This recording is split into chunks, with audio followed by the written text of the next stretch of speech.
وأنتم مسلمون يا أيها الناس اتقوا ربكم الذي خلقكم من نفس واحدة وخلق منها زوجها وبث منهما رجالا كثيرا ونساء واتقوا الله الذي تساءلون به والأرحام إن الله كان عليكم رقيبا يا أيها الذين آمنوا اتقوا الله وقولوا قولا سديدا يصلح لكم أعمالكم ويغفر لكم ذنوبكم ومن يطع الله ورسوله فقد فاز فوزا عظيما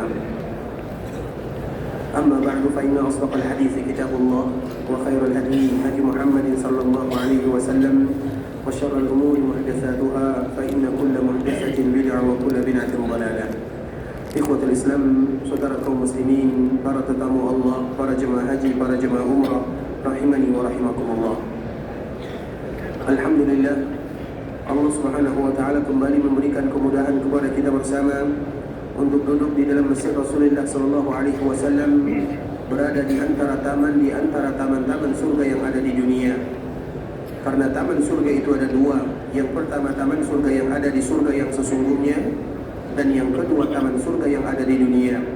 Sebahagian para ulama menyebutkan barang siapa yang belum memasuki taman surga yang ada di dunia, maka sulit bagi mereka untuk memasuki taman surga yang ada di surga yang sesungguhnya.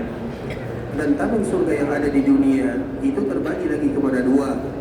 Yang pertama taman surga yang disebutkan oleh Nabi sallallahu alaihi wasallam di dalam hadisnya, "Ma baina baiti wa minbari rawdatun min riyadil jannah."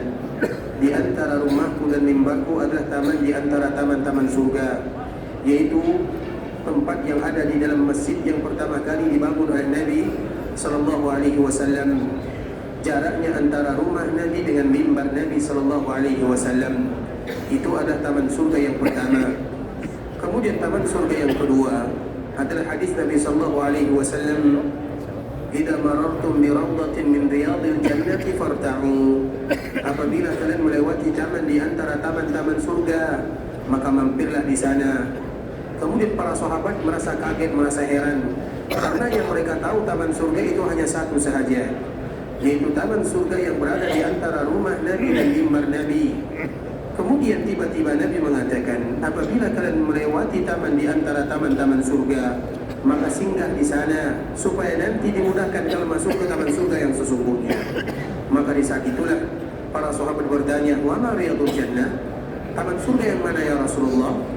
Maka Nabi sallallahu alaihi wasallam menyebutkan hilaqah zikir, atau di dalam riwayat yang lain majalis zikir, yaitu halaqah zikir atau majlis-majlis zikir. Dan zikir yang sesungguhnya adalah Al-Quran, sebagaimana yang disebutkan oleh Allah Subhanahu wa taala, "Inna nahnu nazzalna dzikra." Kami yang telah menurunkan az-zikir, dan az-zikir itu adalah nama lain daripada Al-Quran. Orang yang membaca Al-Quran berarti mereka sedang berzikir kepada Allah, dan semua zikir itu bersumber dari ayat-ayat Allah Subhanahu wa taala. Maknanya taman surga yang kedua itu adalah halaqah majlis yang dibacakan di dalamnya ayat-ayat Allah dan hadis-hadis Nabi sallallahu alaihi wasallam. Antara taman surga yang pertama dengan taman surga yang kedua memiliki makna yang sama. Kenapa Raudhah disebut dengan Raudhah? Raudhah itu terutama Raudhah yang berada di dalam Masjid Nabawi, ikhwatul Islam, adalah tempat yang diinginkan oleh seluruh kaum muslimin. Bahkan mereka berlomba-lomba untuk datang di dalamnya atau beribadah di sana. Dan kita harus tahu, ketika kita berada di Raudhah, tidak ada ibadah yang dikhususkan di dalamnya. Kalau sekiranya Allah mudahkan bagi kita salat, maka perbanyaklah salat. Kalau sekiranya Allah mudahkan bagi kita berdoa, maka berdoalah. Kalau sekiranya Allah mudahkan bagi kita baca Quran, maka bacalah. Apapun ibadah yang kita lakukan di dalamnya, maka itu semuanya mulia. Walaupun yang paling mulia adalah melaksanakan salat, karena itu adalah bagian daripada masjid Rasulullah sallallahu alaihi wasallam. Sehingga para ulama menyebutkan makna Raudhah yang pertama dengan makna Raudhah yang kedua. Arti yang pertama adalah apapun ibadah yang dilakukan seorang hamba di dalamnya, maka seolah-olah akan mengantarkan mereka ke taman surga yang sesungguhnya. Artinya sebagaimana tadi yang telah kita jelaskan, Raudhah yang ada di dunia adalah wasilah untuk mendapatkan Raudhah yang ada di surga.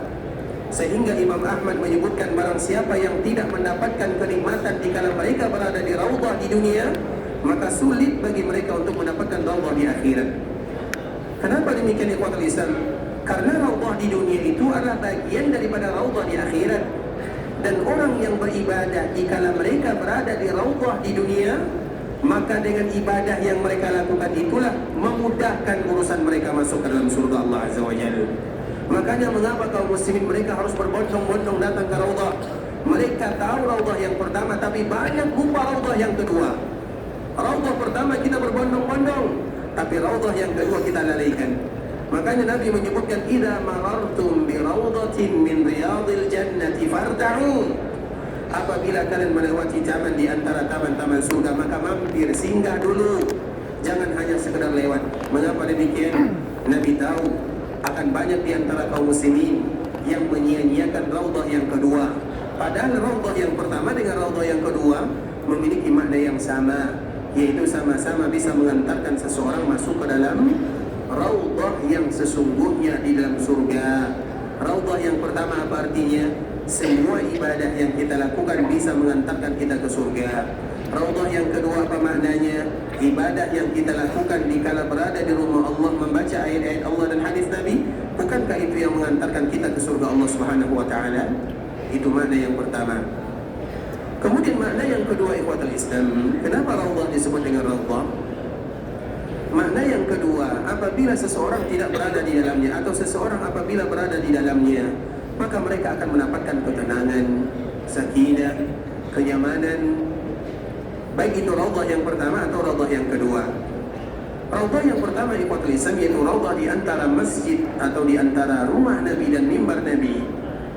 Kalau sekiranya ada di antara kita yang datang ke kota Madinah, kemudian tiba-tiba tidak ada jadwal dia untuk masuk ke raudhah, kira-kira apa yang dia lakukan? Kalau kita datang ke kota Madinah, kemudian jadwal ke raudhah tidak ada, kira-kira apa yang kita lakukan? Kesal, marah, jengkel, apalagi? Kemudian kita akan mengeluarkan kata-kata yang tidak bagus walaupun tidak boleh. Padahal kita tahu berziarah ke raudhah itu rukun atau wajib? Apa hukumnya? Sunnah. Kalau diberikan kesempatan alhamdulillah, kalau tidak diberikan kesempatan datang lagi sampai Allah Subhanahu wa taala berikan kesempatan. Tapi jika Allah berikan kepada kita kesempatan baik itu melaksanakan ibadah haji atau melaksanakan ibadah umrah, kemudian tiba-tiba kita tidak berada di dalamnya, maka ada sesuatu yang kurang dikala kita berada di kota Madinah. Seolah-olah ada salah satu yang tidak sempurna. Tapi dikala kita berada di dalamnya, puas hati, senang hati, bahagia, maka itulah disebut dengan raudhah. Baik itu raudhah yang pertama atau raudhah yang kedua. Begitu juga raudhah yang kedua. Raudhah yang kedua itu ikhwatul Islam adalah majalisul zikir. Malaikat turun dan malaikat tidak turun kecuali doa akan dikabulkan oleh Allah Azza wa Jalla.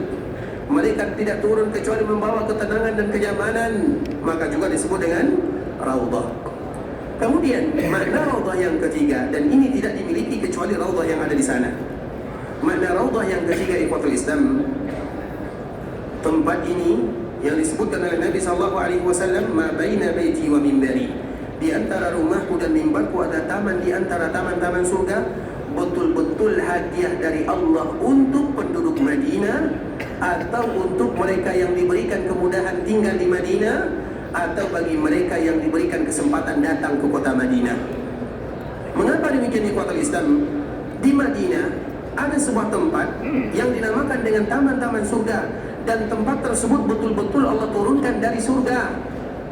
Sebagaimana Allah berikan hadiah untuk penduduk Mekah dengan Hajar Abyad, maka Allah Subhanahu wa taala berikan kemudahan, kesempatan, keberkahan untuk penduduk Madinah dengan taman yang betul-betul diturunkan dari surga. Memang dari surga.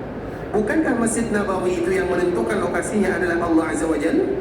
Allah yang menurunkan hadiah dari Allah untuk penduduk Madinah, atau yang tinggal di kota Madinah atau yang berada di kota Madinah. Sebagaimana Allah memberikan hadiah Hajar Aswad atau yang kita kenal dengan Hajar Abyad, sebuah batu yang lebih putih daripada susu, lebih putih daripada salju, kemudian pada akhirnya berubah menjadi hitam karena kesalahan, dan kesalahan yang paling besar adalah kesyirikan kepada Allah Azza wa Jalla.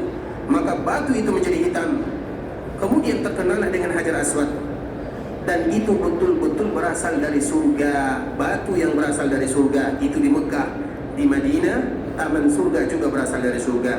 Dan makna yang paling mulia ikhwatul Islam, dan juga di antara makna yang paling mulia, makna yang keempat, bahwa di antara makna raudhah itu adalah bahwa nanti tempat yang disebutkan oleh Nabi di antara rumah dan mimbar betul akan diangkat dan menjadi bagian taman surga di akhirat sana. Sebagaimana Hajar Aswad nanti di akhirat atau di akhir zaman, Ka'bah sudah hancur, Ka'bah sudah tidak ada lagi, maka Hajar Aswad akan diangkat oleh Allah kembali ke tempat asalnya, dan dia akan diberikan mata dan telinga menjadi saksi bagi mereka yang mencium dan memegangnya, serta orang-orang yang beribadah di sekelilingnya. Begitu juga dengan raudhah yang ada di Madinah, akan diangkat menjadi bagian taman surga yang sesungguhnya. Maka beruntunglah dan bersyukurlah bagi kita yang diberikan kesempatan oleh Allah Subhanahu wa taala untuk beribadah di dalamnya, karena seolah-olah kita sedang beribadah di taman surga yang sesungguhnya. Harapan dan tujuan kita bersama, semoga dengan ibadah tersebut Allah kita bersama ke dalam surga. Amin amin ya rabbal alamin. Oleh karena itu ikhwatul Islam, ini merupakan di antara makna daripada taman surga, baik itu taman surga yang pertama atau taman surga yang kedua, dan kita berada di kota Madinah untuk berburu setiap pahala yang disediakan oleh Allah Subhanahu wa taala, dan salah satunya adalah raudhah dan yang kedua adalah raudhah yang kedua. Raudhah yang kedua kesempatan Allah Subhanahu wa taala berikan kepada kita dikala kita duduk di dalam Masjid Nabawi, walau hanya dalam waktu yang sekejap saja dari maghrib sampai isya, tapi itu adalah bagian daripada taman surga yang sesungguhnya. Harapan kita, semoga Allah Subhanahu wa taala ampunkan dosa kita dengan duduknya kita di sini. Allah berikan keberkahan dalam kehidupan, Allah terima amal ibadah, dan Allah kabulkan setiap doa dan permintaan, sebagaimana kita berharap agar Allah Subhanahu wa taala memberikan naungan kepada kita di dunia dan di akhirat. Amin amin ya rabbal alamin. Ikhwatul Islam, saudara kaum muslimin, para tetamu Allah rahimani wa rahimakumullah, kita akan kembali melanjutkan pembahasan yang sebelumnya ikhwatul Islam, yaitu masih berkaitan dengan tempat yang kita ziarahi dikala kita berada di kota Madinah, dan ini merupakan di antara tempat yang kita ulang dan akan kita ulang lagi. Yang pertama adalah Masjid Nabawi, yang kedua adalah Masjid Quba, yang ketiga adalah perkuburan Nabi, yang keempat adalah perkuburan Baqi', dan yang kelima adalah perkuburan syuhada Uhud. 5 tempat inilah yang mesti diprioritaskan oleh kaum muslimin dikala mereka berada di kota Madinah, dan sekaligus mereka harus mengetahui minimal sejarah ringkas tentang 5 tempat ini. Kenapa demikian ikhwatul Islam? Karena dikala kita berada di kota Madinah, kemudian kita belajar tentang sejarah baginda Nabi yang mulia, itu lebih mudah masuknya, lebih mudah dipahami, karena kita berada di tempat yang kita pelajari. Nabi itu berada di sini. Kemudian dikala kita berbicara tentang Masjid Nabawi, mudah kita memahaminya karena kita sedang berada di Masjid Nabawi. Tapi kalau sekiranya kita membahas Masjid Nabawi dan kita berada di kampung halaman, iya mungkin bisa kita pahami, tapi sulit. Begitu juga dikala kita belajar tentang Masjid Quba, dikala kita berada di Quba, kita menyaksikan ini yang namanya Quba. Di sini Nabi SAW pertama kali datang. Quba itu adalah tempat yang tidak pernah ditinggalkan oleh baginda Nabi yang mulia. Kenangan sejarah indah ada di Quba. Makanya sejarah indah Nabi berada di Quba adalah masjid pertama dibangun di dalam Islam. Ketika Nabi SAW keluar dari Mekah, diusir oleh orang-orang Mekah ikhwatul Islam, Nabi pada waktu itu berumur 53 tahun. Kemudian yang hijrah bersama Nabi SAW adalah siapa yang teman Nabi berhijrah? Abdullah. Abdullah itu adalah nama lain daripada Abu Bakar As-Siddiq. Abu Bakar itu namanya Abdullah, ayahnya namanya adalah Utsman, Abdullah bin Utsman. Tapi kita lebih kenal dengan Abu Bakar bin Abi Quhafah, karena memang orang Arab itu biasanya jarang mereka yang panggil nama asli. Seperti misalnya Imam Abu Hanifah, siapa namanya? Ada yang tahu ya? Nu'man bin Bashir. Kemudian Imam Malik siapa namanya? Imam Malik ya Malik. Imam Syafi'i siapa namanya? Yang tak tahu nama Imam Syafi'i tak usah jadi mazhab Syafi'i. Siapa nama Imam Syafi'i? Muhammad. Imam Ahmad, Imam Ahmad. Imam Bukhari siapa namanya? Sama dengan Imam Syafi'i. Nama Muhammad itu nama favorit di ikhwatul Islam. Nama Muhammad itu adalah nama favorit. Imam Syafi'i namanya adalah Muhammad. Kita tahu tentang Imam Syafi'i, tapi siapakah di antara kita yang tahu berapa orang anak Imam Syafi'i? Ada yang tahu? Anak Imam Syafi'i itu ada 4, 2 laki 2 perempuan. Pertanyaan berikutnya, yang laki siapa namanya? Mudah namanya. Yang laki-laki namanya Muhammad dan Muhammad. Alangkah indah nama Muhammad tersebut, dan ini merupakan tradisi yang ada di daerah kita. Rata-rata kebanyakan nama kita diawali dengan itu, merupakan di antara salah satu keberkahan, tujuannya supaya mereka menjadi orang-orang yang mulia sebagaimana mulianya baginda Rasulullah sallallahu alaihi wasallam. Makanya akan kita temukan para ulama itu rata-rata namanya kalau tidak Muhammad Ahmad, Muhammad Ahmad. Maka ada salah seorang ulama namanya Muhammad bin Muhammad bin Muhammad, Muhammad bin Muhammad bin Ahmad. Siapakah dia? Kita semua kenal. Tapi kalau kita sebutkan nama kita ada yang kenal. Imam Ghazali. Namanya Muhammad bin Muhammad bin Taib. Artinya ikhwatul Islam, nama ini adalah nama yang terbaik. Begitu juga dengan Abu Bakar As-Siddiq radhiyallahu ta'ala anhu. Abu Bakar As-Siddiq namanya adalah Abdullah. Kemudian dikala Nabi hijrah dari Mekah menuju Madinah, karena yang sampai di kota Madinah yang pertama kali bukan Nabi. Nabi SAW pernah menyebutkan uritu dara hijratikum. Ketika Nabi berada di kota Mekah, Nabi mengatakan, Allah perlihatkan kepadaku kemana kalian akan hijrah. Kemudian Nabi SAW menceritakan mimpinya kepada para sahabat. Ketika para sahabat mengetahui, seolah-olah itu adalah bahasa isyarat dari Nabi SAW, bahwa hijrah itu sudah diberikan keringanan dan izin oleh Allah Azza wa Jalla. Karena bertahan di Mekah itu sulit ikhwatul Islam. Sulit bagi kaum muslimin beribadah, dan sulit untuk mengembangkan dakwah. Macam mana mereka nak beribadah? Setiap hari mereka diserang, dianiaya. Bahkan Nabi saja yang memiliki keluarga yang besar. Keluarga yang besar itu adalah keluarga baginda Nabi SAW, Banu Hashim.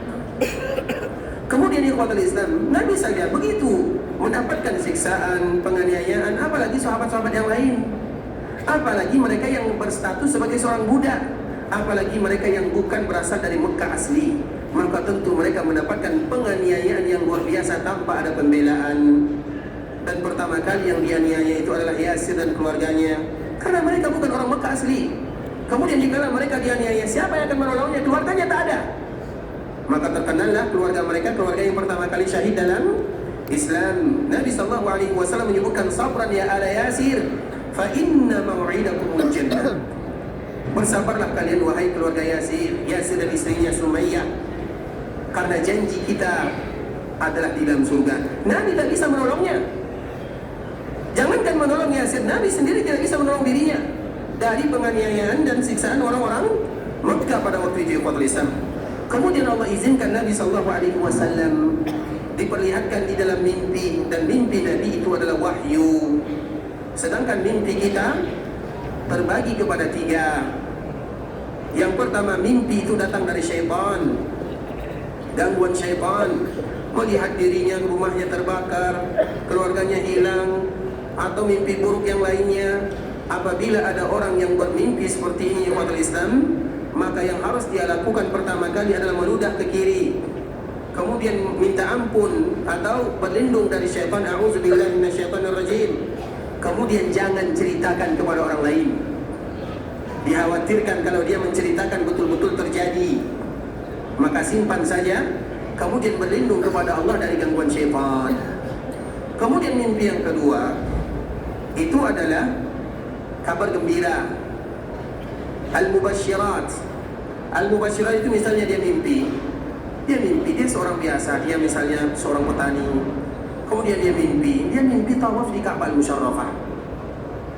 Maka mimpi ini pada Islam disebut dengan kabar gembira. Bisa jadi itu tanda Allah Subhanahu wa taala akan panggil dirinya untuk melaksanakan ibadah haji atau melaksanakan ibadah umrah. Dan juga jangan diceritakan sampai betul-betul terjadi. Karena nanti kalau cepat diceritakan tak terjadi, rugi. Kemudian yang ketiga adalah mimpi disebut dengan bunga tidur. Dan biasanya bunga tidur ini ikhwatul Islam, seseorang akan bermimpi sesuai dengan apa yang dia lakukan sehari-hari. Dia sebagai seorang pedagang, dia akan bermimpi berdagang saja dalam mimpinya. Seseorang yang bermimpi artinya itu adalah bunga tidur, artinya kebiasaan dia dalam kehidupan sehari-hari. 3 ini mimpi kita. Jadi tidak ada yang namanya istilah mimpi bisa dijadikan standar dalam agama. Karena yang bisa menjadikan mimpi standar dalam agama hanya baginda Muhammad bin Abdullah sallallahu alaihi wasallam sahaja, dan semua para nabi dan para rasul. Selainnya tidak ada yang namanya istilah mimpi dijadikan standar dalam agama. Oh, saya bermimpi Nabi sallallahu alaihi wasallam sampaikan kepadaku bahwa siapa yang minum kopi masuk surga. Itu dusta namanya. Tak boleh macam itu ikhwatul Islam. Kalau suka kopi, suka sendiri saja, tak ada masalah. Tapi jangan bawa-bawa agama dengannya. Walaupun dia bermimpi, karena bisa jadi dia pencinta kopi atau jualan kopi. Bisa dipahami? Atau misalnya saya bermimpi siapapun yang makan bazinjan, tahu bazinjan? Terong, maka dia akan misalnya masuk surga misalnya. Karena banyak seperti ini, ikhwatul banyak sekali. Siapa yang makan bazinjan, maka dia masuk surga. Kalau suka bazinjan tak ada masalah, tapi jangan bawa-bawa agama. Kalau bermimpi, bermimpi sendiri saja, tak usah bawa orang lain. Karena ini kita manusia biasa. Bisa jadi itu gangguan dari syaitan, bisa jadi itu bunga tidur. Kalau kabar gembira, ikhwatul Islam, kabar gembira bukan untuk disebarkan, tapi untuk diri pribadi sampai Allah mudahkan. Lain dari baginda Rasulullah SAW. Nabi bermimpi diperlihatkan kemana tempat hijrah Nabi SAW. Awal bermimpi Nabi tak tahu apakah tempat hijrah itu ada Taif atau tempat hijrah itu adalah Hajar Yamamah. Nabi tak tahu. Sehingga Nabi tidak pernah membayangkan Madinah. Nabi tak pernah membayangkan Madinah tempat dia hijrah, tak pernah. Kemudian Nabi bermimpi, Nabi ragu, mana tempat hijrah ini? Apakah Yamamah atau Hajar atau yang lainnya? Kemudian pada akhirnya Allah sebutkan tandanya. Al-Harratan. Al-Harratan itu selalu kita menyebutkan di antara salah satu tanda Al-Harratan itu adalah di antara tanda dua hitam. Artinya di sekeliling batasan tanah haram itu akan kita temukan tempat tanah bebatuan yang berwarna hitam seperti baru terbakar. Biasanya kan kalau ada sesuatu yang terbakar maka bekasnya berwarna hitam. Maka nanti bagi kita yang ini selalu kita hanya sekedar motivasi dan himbauan saja ikhwatul Islam. Bagi nanti kita yang pulang kapal terbangnya, pesawatnya dari Madinah, nanti bisa mereka saksikan. Karena itu tidak jauh dari airport tersebut, tidak jauh. Kemudian mereka lihat ke bawah, terutama yang duduk di bagian pinggir ya. Nanti mereka akan lihat ada yang warna hitam. Itu yang disebut dengan harrah. Itulah yang disebut dengan harrah. Tapi ingat ya, jangan lupa pakai tali geledah. Nanti marah nanti apanya. Tadi ikhwatul Islam artinya Nabi dikala disebutkan bahwa Al-Harrah tanda Madinah, baru Nabi tahu. Oh, ternyata tempat itu tanda dan sifatnya adalah Al-Harratan. Harratan itu diapit oleh dua tanda yang berwarna hitam. Tanahnya itu betul-betul seperti baru terbakar. Maka di saat itu Nabi mengatakan ternyata tempat Madinah atau tempat hijrah itu adalah Madinah. Dan Madinah tidak pernah disebut dengan Madinah. Madinah baru disebut dengan Madinah ketika Nabi berada di sini. Sebelumnya Madinah tidak disebut dengan Madinah. Nanti akan kita jelaskan lagi ya Pak Islam. Kemudian di Padre Islam, Nabi SAW dikala melihat mimpi, maka disebutkan kepada para sahabatnya. Di saat itulah para sahabat mulai hijrah satu persatu. Yang pertama kali datang ke kota Madinah namanya adalah Mus'ab bin Umair. Ini merupakan nama yang terbaik, seorang pemuda yang terbaik. Namanya Mus'ab bin Umair. Dia umurnya 30-an, 32, 33, 35. Dia itu adalah orang yang kaya raya. Namun dikala hidayah Islam dan cahaya agama sampai kepada dirinya, maka dia dipisahkan dan terpisahkan dari kekayaannya, dan dia rela melakukan yang demikian demi agama. Mus'ab itu ikhwatul Islam, itu adalah orang yang paling glamor kehidupannya di Mekah. Dulu pakaian yang terbaik, wewangian yang terbaik itu berasal dari Yaman. Itu adalah di antara misalnya wewangian yang paling bagus dulu di zaman Nabi SAW. Bahkan Nabi, jika Nabi meninggal, itu juga ditutup dari pakaian yang berasal dari Yaman. Karena memang terkenal pakaiannya dan juga terkenal wewangiannya. Artinya kalau bahasa kitanya, pakaian, sandal, wewangian yang dipakai oleh Mus'ab semuanya adalah diambil dari daerah lain. Apa namanya? Impor ya, diambil dari daerah luar. Berarti bukan orang sembarangan di zaman itu. Bahkan disebutkan oleh ulama sejarah ikhwatul Islam, Mus'ab itu kalau memakai minyak wangi, kemudian dia lewat di sini, sampai di sana 100-200 meter, wanginya masih tinggal di sini. Itu wangi apa itu ikhwatul Islam? Wangi sekali. Bahkan minyak wangi itu ada yang harganya 4.000-5.000 real. Kita menyerongi, kita berapa harganya? Agar kita, 1 rial ya? Agar kita tahu macam mana glamornya kehidupan Mus'ab. Kaya raya, sendalnya berasal dari Yaman, impor semua pakaiannya. Kemudian ikhwatul Islam, dikala dia mendapatkan cahaya agama, cahaya Islam, maka dia ikut Nabi. Dia masih pemuda. Kemudian keluarganya marah, orang tuanya marah, ayahnya marah, ibunya marah. Kalau kamu ikut Muhammad, aku akan ambil semuanya. Kalau hidayah sudah masuk dalam jiwa seseorang, semuanya diambil, tidak ada masalah. Maka Mus'ab dikala bertemu dengan Nabi, sandal pun tak ada, kakinya terkelupas-kelupas. Kasihan Nabi melihatnya. Tapi itulah yang namanya perjuangan di jalan Allah Azza wa Jalla. Kemudian ikhwatul Islam, Allah Subhanahu wa taala muliakan dirinya. Maka yang pertama kali datang ke kota Madinah adalah Mus'ab bin Umair. Kemudian dikala dia datang ke kota Madinah, bukan hanya sedang datang, dia ajarkan penduduk Madinah Al-Quran.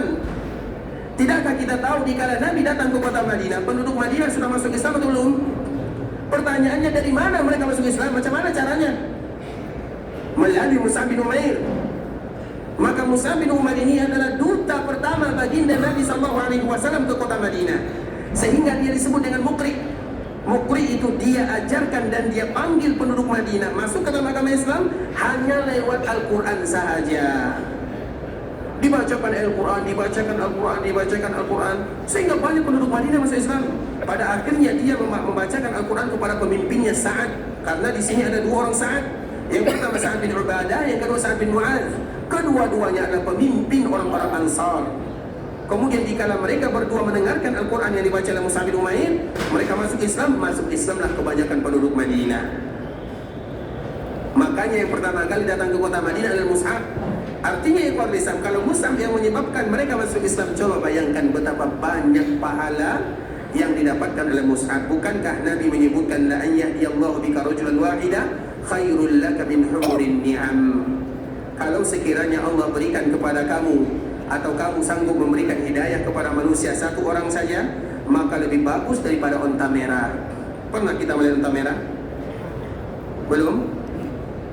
Mahal, bagus, kata orang. Saya juga belum pernah menengoknya. Onta putih, kalau onta putih saya tengok pernah. Harganya 400 juta rial. Pernah kita mendengar onta kauma? Yang kita tengok, jadi yang kita tengok selama kita berada di tanah haram, onta yang mana? Agar kita tahu berapa harga onta merah. Nabi SAW menyebutkan lebih baik daripada onta merah. Onta putih saja berapa tadi harganya? 400 juta rial. Bagaimana harga onta merah? Pahala yang luar biasa. Dan betapa banyak penduduk Madinah yang masuk Islam gara-gara Mus'ab bin Umair. Maka Mus'ab bin Umair yang pertama kali masuk ke kota Madinah, hijrah ke kota Madinah, bukan hanya hijrah, dia safarah, atau dia adalah duta pertama baginda Nabi SAW. Dan dia bersama salah seorang sahabat namanya, ada yang menyebutkan As'ad bin Zurarah. Nama-nama ini umat Islam hafal. Nanti kalau kita punya anak, punya cucu, kasih nama ini nama-nama yang terbaik. Mus'ab, As'ad, itu nama-nama terbaik semuanya. Kemudian belakangnya baru kasih nama terserah. Kemudian ikhwatul Islam, siapa lagi? Abdullah bin Umm Maktum. 3 orang ini yang pertama. Dan visi misi mereka itu sama. Ada yang menyebutkan Mus'ab ini dengan Abdullah, dia tinggal di rumah As'ad. Kemudian mereka bertiga ini mencari celah bagaimana Islam disebarkan di kota Madinah. Kemudian setelahnya barulah datang Bilal bin Rabah, kemudian Sa'ad bin Abi Waqqas, kemudian Ammar bin Yasir, kemudian Umar bin Khattab dengan beberapa orang bersamanya. 7 orang inilah yang pertama kali datang ke kota Madinah. Hafal itu baik-baik. Kenapa demikian? Setiap orang yang berhijrah di jalan Allah, pahalanya mengalir kepada 7 orang ini. Karena mereka yang membuka jalan, dan merekalah yang menebarkan kebaikan, mencontohkan kebaikan kepada kaum muslimin, sehingga orang yang hijrah setelahnya semuanya pahala untuk mereka. Karena hijrah itu tidak mudah di kota Islam. Hijrah dari Mekah menuju Madinah bukan hanya pergi jalan, meninggalkan rumah, ditinggalkan keluarga, ditinggalkan harta, ditinggalkan yang mereka bawa pakaian. Di perjalanan jalan kaki, berapa lamanya jalan kaki dari Mekah menuju Madinah? Berapa lamanya? 8 jam pakai bis. Kalau jalan kaki 8 hari, 7 hari, itu kalau jalan biasa. Kalau jalan misalnya hijrah, lain. Karena hijrah itu tak mungkin jalan lurus. Karena nanti mereka hijrah bukan hanya setelah hijrah, takut dicari musuh. Rasa ketakutan itu banyak ikhwatul Islam. Jadi jangan kita bayangkan hijrah itu perkara yang mudah, hanya datang dari Mekah menuju Madinah. Tak. Ada perjuangan yang luar biasa di sana, sehingga Allah Subhanahu wa taala muliakan semua yang muhajirin. Siapa yang disebut dengan muhajirin? Hijrah saja. Siapa yang disebut dengan muhajirin?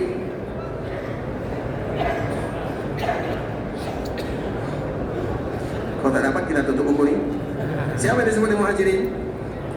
Orang-orang muhajirin itu adalah orang-orang yang hijrah dari Mekah menuju Madinah sebelum Fathu Makkah. Ada kalimat sebelum Fathu Makkah, artinya sebelum Mekah dibebaskan. Karena kalau Mekah sudah dibebaskan, apa lagi gunanya hijrah? Mekah sudah menjadi kampung kaum muslimin. Bisa dipahami? Jadi yang disebut dengan muhajirin adalah mereka yang meninggalkan Mekah menuju Madinah sebelum terjadinya Fathu Mekah. Kapan terjadi Fathu Mekah? 9 atau 10? 10 atau 11? Tahun ke-8 Hijriah. Baik ikhwatul Islam. Kemudian kita kembalikan kepada Nabi sallallahu alaihi wasallam. Nabi sallallahu alaihi wasallam dikeluarkan juga diusir bersama para sahabat yang lainnya. Kemudian cerita hijrahnya Nabi sallallahu alaihi wasallam mungkin sebagian kita sudah mengetahuinya, tapi kita ingin mengambil pelajaran darinya. Hijrah Nabi sallallahu alaihi wasallam bersama sahabat yang bernama Abdullah atau yang kita kenal dengan Abu Bakar As-Siddiq radhiyallahu taala anhu. Kemudian sampailah di kota Madinah. Orang Madinah kenal Nabi atau tidak? Kenal Nabi atau tidak? Makanya dari situ ikhwatul Islam, ketika Nabi hijrah mungkin sebagian kita sudah kenal ya atau sudah mengetahui, tapi kita hanya sekedar mengulang saja. Ketika Nabi sallallahu alaihi wasallam datang ke kota Madinah, siapa temannya? Abdullah. Baik, ketika datang ke kota Madinah, orang Madinah tak kenal dengan Nabi. Ya kan? Sehingga ada 2 orang antara Abu Bakar, antara Abdullah dengan Nabi sallallahu alaihi wasallam. Mana yang paling tua antara Nabi dengan Abu Bakar Siddiq?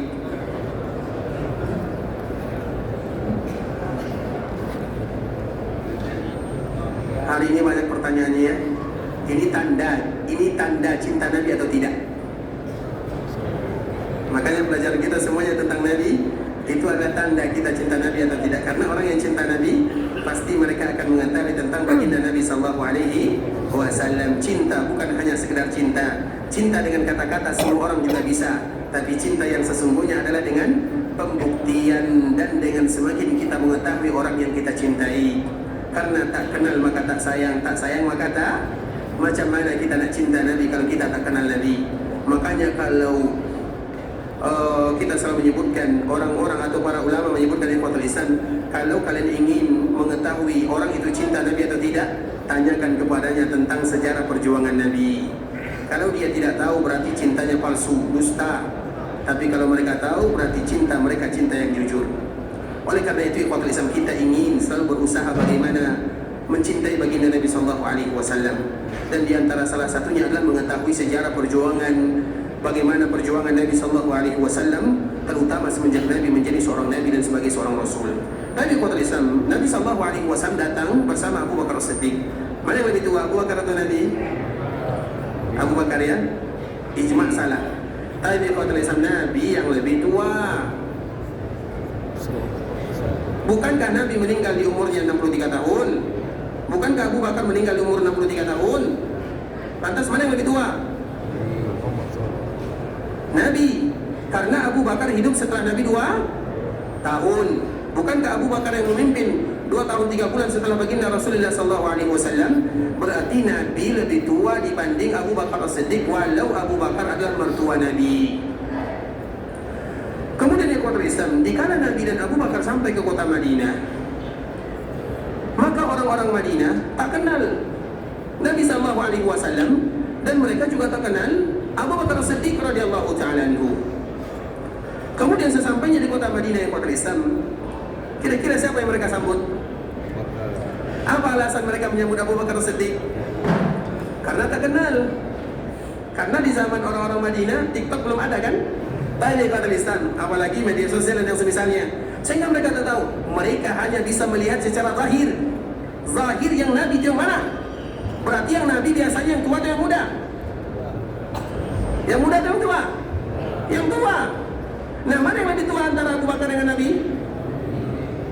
Yang tua Nabi secara umur, tapi secara penampilan Abu Bakar yang lebih tua. Kenapa demikian ya kawan Islam? Nabi hijrah dari Mekah menuju Madinah. Tadi berapa umurnya? 53 tahun. Berarti umur Abu Bakar 51 tahun. Orang yang berumur 53 dan 51, kira-kira penampilannya macam mana? Nabi jenggotnya lebat, Abu Bakar jenggotnya lebat. Nabi rambutnya panjang ikal, Abu Bakar tidak terlalu panjang rambutnya. Umur 51 tahun biasanya sudah ada uban atau belum? Sudah banyak ikhwan Islam. Pertanyaannya, Nabi ada uban atau tidak? Nabi tak ada uban kecuali di akhir kehidupan Nabi SAW. Sehingga dikala Nabi dan Abu Bakar datang, yang beruban siapa? Maka orang-orang Madinah menganggap yang lebih tua itu adalah Nabi, yaitu Abu Bakar Siddiq. Padahal yang lebih tua sesungguhnya adalah Nabi. Nabi tua umurnya, tapi penampilan Nabi lebih muda dari seorang pemuda. Nabi itu gagah ikhwan Islam. Kemudian dikala penduduk Madinah melihat Abu Bakar Siddiq, maka mereka menyambut Abu Bakar Siddiq, dikira itu adalah Nabi. Dari penampilan jenggot yang sudah beruban, rambut yang juga sudah beruban. Kemudian di kota Islam, di saat itulah Abu Bakar mengambil selendangnya, sendiri ya bahasa kita ya, simang, imamah.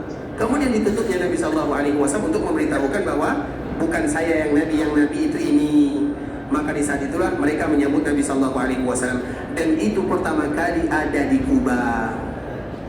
Nah, semua yang kita sampaikan itu mukadimahnya, intinya Kuba. Karena pembahasan kita adalah Kuba. Agar kita tahu yang pertama kali menyambut Nabi SAW adalah mereka-mereka yang ada di Kuba.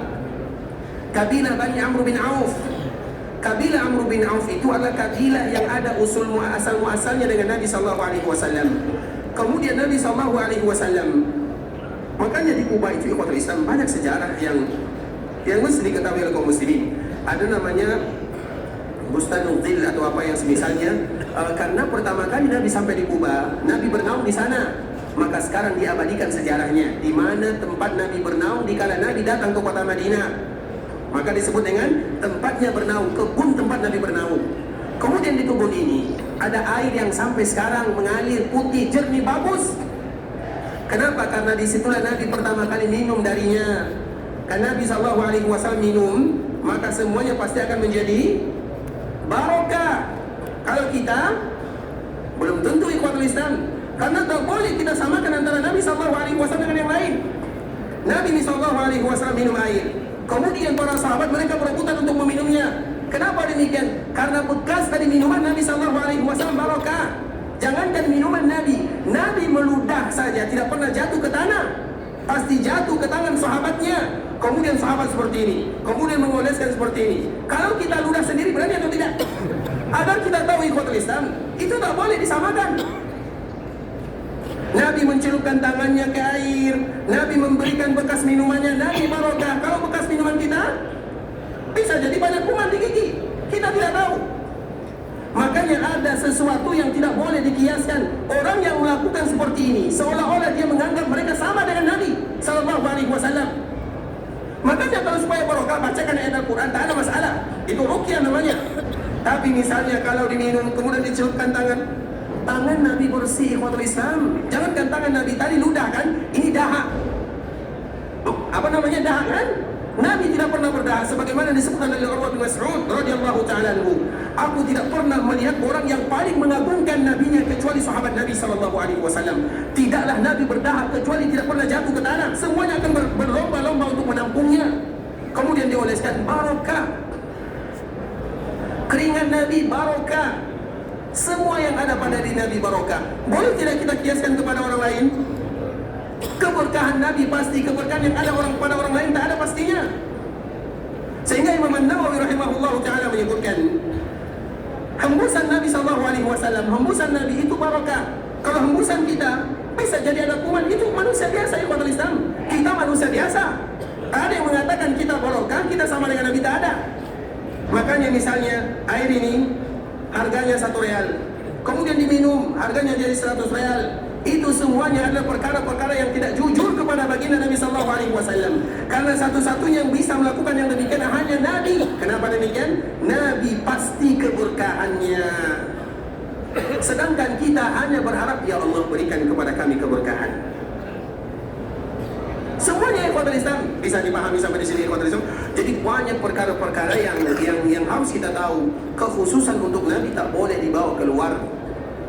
Kenapa demikian? Karena itu hanya Nabi Sallallahu Alaihi Wasallam. Seperti misalnya kisah Ummu Sulaim misalnya. Nabi Sallallahu Alaihi Wasallam dikala berada di kota Madinah, Ummu Sulaim ini ada hubungannya dengan Nabi Sallallahu Alaihi Wasallam karena Anas bin Malik. Kita tahu Anas bin Malik pembantu Nabi Sallallahu Alaihi Wasallam. Anas bin Malik ini ikhwatul Islam adalah pembantu Nabi selama berada di kota Madinah. Nah, di antara salah satu kebiasaan Nabi Sallallahu Alaihi Wasallam adalah tidur siang, disebut dengan qailulah. Karena tidur itu terbagi 3. Hailulah, qailulah, ailulah. Tahu artinya?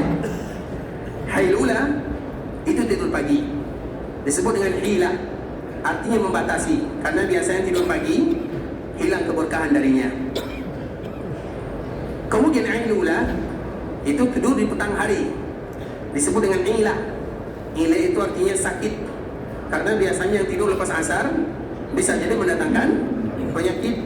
Walau itu hadisnya tidak terlalu kuat, tapi secara keduniaan ikhwatul Islam betul. Makanya kalau tidur petang hari bisa menyebabkan badan kita ini tak seronok lah, tak enak lah. Kemudian yang ketiga namanya qailulah. Qailulah itu artinya tidur sebelum zuhur, dan itu dianjurkan. Nabi SAW menyebutkan qilu fa inna syaitana la yaqil. Tidur sianglah kalian karena syaitan tak tidur siang. Nabi SAW dikala tidur siang ikhwatul Islam, tentunya di Madinah panas. Biasanya kita tidur keluar keringat. Nah, dari keringat Nabi itulah diambil oleh Ummu Sulaim. Diambil, dikumpulkan. Kemudian dikala Nabi SAW melihat apa yang dilakukan oleh Ummu Sulaim, maka Nabi bertanya, "Wahai Ummu Sulaim, apa yang kamu lakukan?" Maka Nabi SAW bertanya, apa kata Ummu Sulaim? "Ya Rasulullah, kami akan menjadikan keringat ini sebagai wewangian untuk keluarga kami. Karena keringat Nabi lebih harum dari kasturi. Kalau keringat kita bau terasi." Agar kita tahu ikhwatul Islam, tak boleh sama dengan Nabi SAW. Jangan pernah menyamakan. Nabi SAW memberikan bekas minum, itu Nabi SAW. Kemudian dicelupkan tangan, itu Nabi SAW. Kemudian meniup, itu Nabi SAW. Yang kita lakukan adalah ruqyah, maka tak ada masalah. Kalau Zam-Zam tak perlu lagi, karena Zam-Zam itu barokah pada zatnya. Makanya Zam-Zam itu ikhwatul Islam, tak perlu lagi dibaca ruqyah, karena Zamnya itu sudah barokah pada zatnya. Zatnya itu barokah, pasti berkahnya, karena Nabi menyebutkan innaha mubarakah. Itulah baginda Rasulullah SAW. Dan sebenarnya masih banyak lagi ya cerita tentang Nabi, dan insya Allah esok akan kita kembali lanjutkan ikhwatul Islam, karena waktu juga yang memisahkan kita. Karena kami ingin sekedar mengingatkan ya, hari ini adalah hari tanggal 10 Al-Muharram. Tentunya itu merupakan di antara hari yang mulia, mana dianjurkan bagi kaum muslim untuk berpuasa. Kalau di kota Madinah atau di daerah sini, tanggal 9-nya hari ini hari Jumat, tanggal 10-nya esok hari Sabtu. Nah, sebagian daerah tak sama. Maka setiap kita ikut di mana dia berada, sesuai dengan apa yang difatwakan oleh sahabat Abdullah bin Abbas radhiyallahu ta'ala anhu. Hakadha 'allamana Rasulullah sallallahu alaihi wasallam. Seperti inilah Nabi mengajarkan kita. Karena pada waktu itu terjadi perbezaan antara orang Syam dengan orang Madinah. Dan sehingga Abdullah bin Abbas ditanya, "Kenapa kamu tak cukup puasa dengan penduduk Madinah? Berbeza." Apa kata Abdullah bin Abbas? Hakadha 'allamana Rasulullah sallallahu alaihi wasallam. Emang Nabi mengajarkan kita seperti ini. Jadi ikhwatul Islam, kalau sekiranya ada perbedaan makhluk atau perbedaan ru'yatul hilal. Hilal itu hilal Ramadan, hilal Dzulqa'dah, hilal Dzulhijjah, hilal Al-Muharram, maka semua hukumnya sama, dikembalikan kepada mereka yang bertanggung jawab di daerah masing-masing. Dan itu tujuannya adalah untuk persatuan kaum muslimin, sehingga kita tidak berbeza di sana. Terlepas daripada itu semua ikhwatul Islam, di sini puasanya adalah tanggal 10-nya adalah hari hari Sabtu, hari Ashura.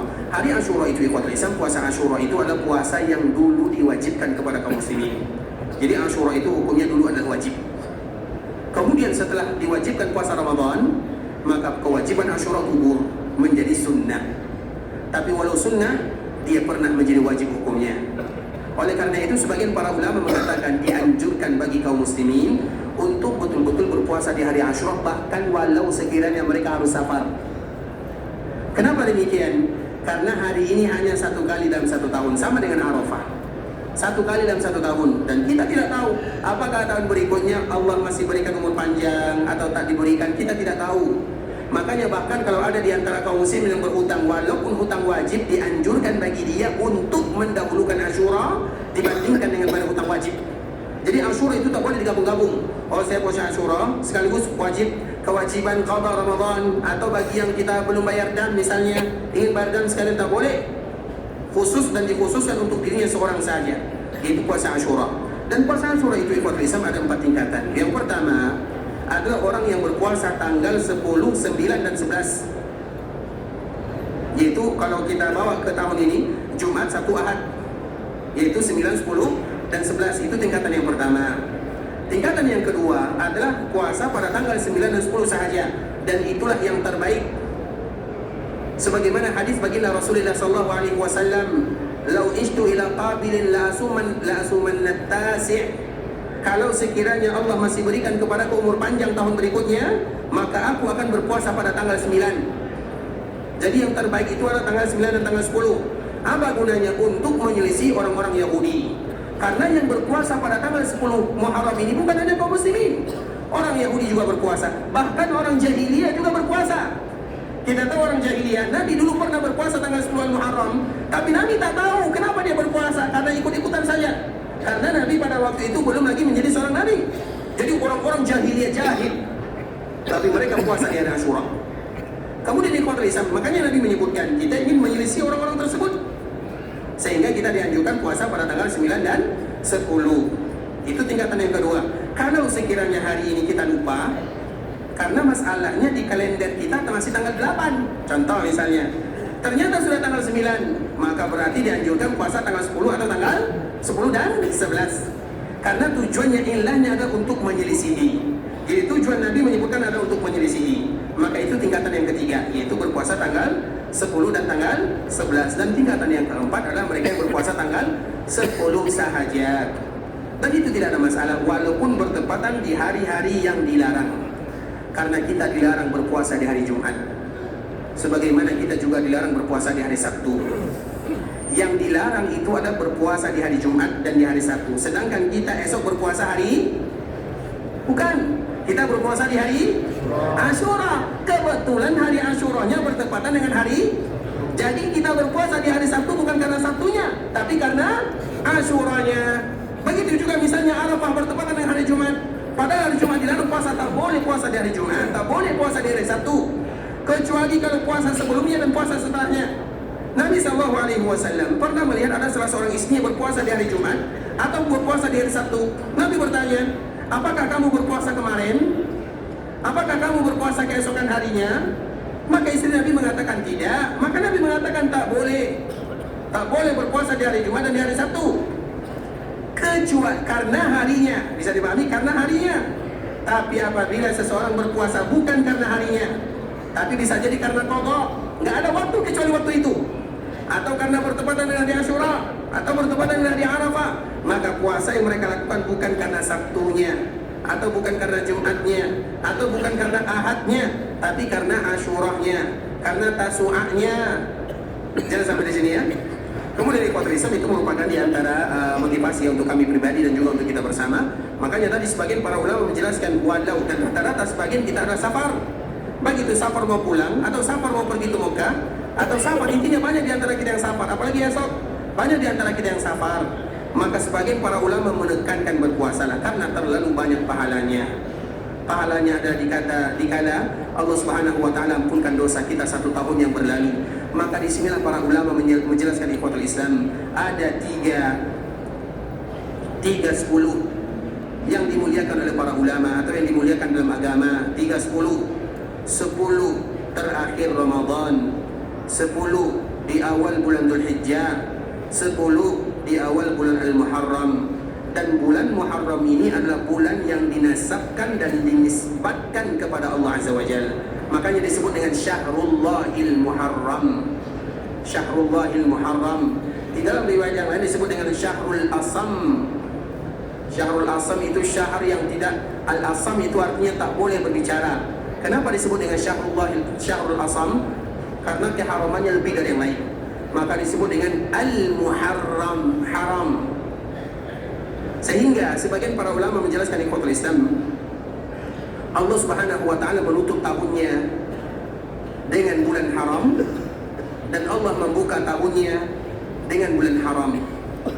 Akhir tahun adalah Dzulhijjah dan itu adalah bulan yang mulia karena terkumpul di dalamnya semua rukun Islam yang 5. Kemudian Allah buka tahunnya dengan Al-Muharram, disebut dengan Al-Asam karena keharamannya betul-betul luar biasa, dan Allah sandarkan namanya Syahrullah, disebut dengan bulan Allah Azza wa Jalla. Artinya ya Pak Islam, memang dianjurkan bagi kita berpuasa dari tanggal 1 Al-Muharram sampai tanggal 10 Al-Muharram. Hanya saja bagi yang berpuasa tanggal 10 tak boleh ikut niat dengan yang lain. Tapi bagi mereka yang berpuasa mulai dari tanggal 1 sampai tanggal 9, maka boleh mereka ikutkan dengan niat yang lain. Terutama bagi mereka yang merasa dirinya tak sempurna melaksanakan ibadah haji ini, kemudian nanti mereka menginginkan untuk membayar kafaratnya dengan puasa, maka itu adalah kesempatan bagi mereka untuk berpuasa kalau sekiranya mereka tidak sanggup untuk melakukannya. Ini sedikit motivasi dan nasihat dari kami pribadi untuk mengingatkan bahwa esok kita adalah hari Asyura, dan semoga Allah Subhanahu wa taala mudahkan kita untuk berpuasa pada hari tersebut. Kemudian di ikhwatul Islam, kita akan bacakan beberapa pertanyaan ya. Masih ada beberapa waktu atau kurang lebih 7 menit lagi. Di antara pertanyaannya, Arafah berada di tanah haram, mengapa tidak ada tawaf wada sebelum berangkat ke Arafah dan dari Mina? Ikhwatul Islam, saudara kaum muslimin, kita harus tahu ya, ibadah kita ini adalah ibadah tauqifi. Jadikan setiap ibadah itu tauqifi. Apa maknanya? Setiap kaum muslimin, ini hukum asalnya, setiap kaum muslimin ketika mereka beribadah kepada Allah, maka jadikan itu bagian daripada ubudiyah. Apa makna ubudiyah? Saya ini hanyalah hamba Allah. Saya tidak berhak bertanya apa yang Allah perintahkan, apa yang Allah larang. Saya ini tidak lebih daripada abid, sehingga saya dinamakan dengan abdun. Abdun itu bahasa kitanya adalah budak. Bukankah kita adalah Abdullah, budaknya Allah Subhanahu wa taala? Dan seorang budak rasanya tidak pantas bertanya kepada tuannya. Dan Allah salah satu namanya adalah Sayyid. Allah Tuhan dan Allah Ilah kita bersama. Sehingga setiap kali ada perintah dan ada ibadah, maka jangan pernah ditanyakan. Karena yang selalu bertanya kenapa-kenapa itu adalah orang-orang sebelumnya. Karena semakin kita terbiasa banyak bertanya, maka semakin membuat jengkel hati beribadah kepada Allah Azza wa Jalla. Kenapa Allah perintahkan kita datang ke sini? Alasannya karena ini perintah Allah, selesai. Kenapa Allah haramkan babi? Tidak usah cari alasan ilmiah. Oh karena ini, karena ini, karena ini. Itu nanti. Alasan pertama adalah karena Allah yang haramkan. Kalau kita seperti itu ikhwatul Islam, itulah disebut dengan ubudiyah. Ubudiyah itu adalah bagaimana kita beribadah kepada Allah. Apa yang Allah perintahkan lakukan, selesai. Apa yang Allah larang kita tinggalkan, selesai. Kemudian pasti ada hikmah, itu pasti. Setiap yang Allah perintahkan pasti ada hikmah, sudah pasti. Karena memang itu merupakan sifat Allah, Hakim. Tak mungkin Allah perintahkan kecuali ada hikmah. Tak mungkin Allah larang kecuali ada hikmah, itu sudah pasti. Hanya saja kita tidak disuruh dan tidak dituntut untuk mencari hikmah. Kelamaan. Coba bayangkan misalnya kenapa babi diharamkan? Kapan baru ditemukan? Tahun sekarang, berarti tahun-tahun sebelumnya kita tidak mengharapkan, tak. Misalnya kenapa emas tidak dilarang bagi laki-laki, tak boleh laki-laki pakai emas? Hikmahnya baru diketahui sekarang. Oh, karena di emas itu kalau ada orang yang pakai emas, karena emas itu bisa masuk ke dalam pori-pori. Kalau perempuan, mereka ada datang bulannya, sehingga nanti semuanya keluar di sana. Sedangkan laki-laki kemana keluarnya? Itu baru sekarang. Tapi dulu 1500 yang tahun Nabi SAW menjelaskan bahwa Nabi mengambil emas dengan tangan kanan, sutra dengan tangan kiri. Inna hadaini, sesungguhnya kedua ini haramun ala dzukuri ummati, diharamkan Rasulullah, sami'na wa ata'na. Kami dengar ya Allah, kami dengar ya Rasul, kami lakukan, kami tinggalkan, selesai. Begitu juga dalam setiap ibadah, itu disebut dengan ubudiyah. Artinya ya kuat Islam, setiap kali kita beribadah kepada Allah, maka itu yang pertama kali. Alasan ini, alasan itu hanya sekedar isti'naf. Itu sekedar untuk penguat, bukan dasar. Dasar kita adalah iman kepada Allah, bahwa kita tidak lebih daripada hamba yang melaksanakan perintah dan hamba yang meninggalkan larangan, selesai. Begitu juga dalam ibadah. Kenapa sih kita harus ke Mina? Emang di Mina itu ada apa? Kenapa kita harus ada di Arafah? Padahal Arafah itu tanah halal. Kenapa kita harus berada di tanah halal? Kita lebih bagus berada di tanah haram ketimbang tanah halal. Tapi ini aturan Allah, ini aturan Nabi-Nya. Selesai. Kemudian dikala kita berada di Arafah, kenapa harus wukuf di Arafah sampai matahari terbenam? Itu aturan Allah, itu aturan Nabi. Agama ini bukan semau-maunya kita yang Islam. Kenapa kita harus mabit di Muzdalifah sampai fajar, sampai subuh? Itu aturan Allah Azza wa Jal. Kenapa harus melontar setelah zawal, setelah zuhur? Itu aturan Allah Azza wa Jal, selesai. Kemudian ternyata dikala sedang kita melakukan ibadah, kita tak sanggup melakukannya karena situasi, karena kondisi, karena keadaan, maka baru di sana keluar la yukallifullahu nafsan. Alangkah mudahnya agama. Bisa dipahami? Makanya kalau Islam masalah hikmah itu masalah belakangan, dan tujuan pertama kali yang harus dilakukan oleh kaum muslimin adalah bagaimana mereka berubudiyah. Apapun perintah Allah, sami'na wa ata'na. Apapun larangan dari Allah, sami'na wa ata'na. Apapun. Karena itulah disebut dengan ubudiyah, dan itulah disebut dengan tauqifi. Artinya setiap ibadah kita berhenti di sana. Apa yang Allah perintahkan kita lakukan, yang dilarang kita tinggalkan. Maka itu disebut dengan tauqifi. Ada juga ibadah yang ada illah. Ada illah itu karena alasan. Seperti tadi, berpuasa pada tanggal 10 Ashura atau 10 Al-Muharram. Kenapa sebagian kita diizinkan berpuasa tanggal 11? Mana alasannya? Karena Nabi mengatakan kalau aku hidup, maka aku akan berpuasa tanggal 9 dan tanggal 10. Kemudian sekarang kita tidak bisa berpuasa tanggal 9. Maka boleh bagi kita berpuasa tanggal 10 dan 11. Kenapa demikian? Karena illah itu tujuannya untuk menyelisihi orang-orang Yahudi, maka disebut dengan illah.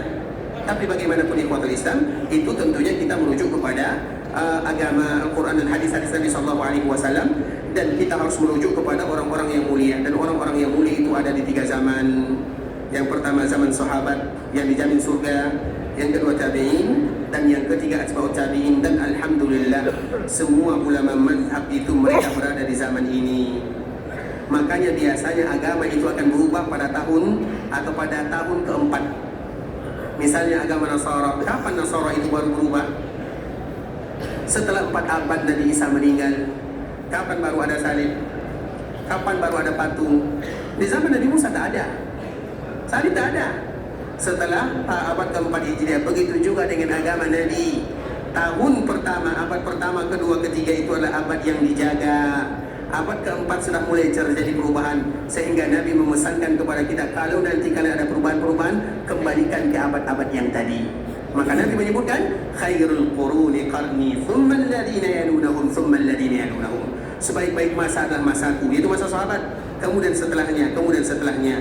Masa sahabat itu akhirnya pada tahun 120 Hijriah. Itu akhir daripada masa sahabat. Tak ada lagi sahabat di dunia. Dan sahabat itu adalah mereka yang dimuliakan oleh Allah dengan beriman, kemudian melihat Nabi, kemudian wafat dalam keadaan beriman. Itulah satu-satunya disebut dengan sahabat. Sahabat itu masih ada atau tidak? Tak ada. Kapan terakhir? 120 Hijriah. Makanya siapapun yang mengatakan dirinya bisa melihat Nabi dalam keadaan terjaga, maka mereka adalah sahabat. Paham? Karena itu kemuliaan khusus untuk Nabi, untuk sahabat Nabi. Sahabat itu dimuliakan matanya, panca inderanya untuk bersentuhan. Ada yang buta, ada yang tak bisa melihat.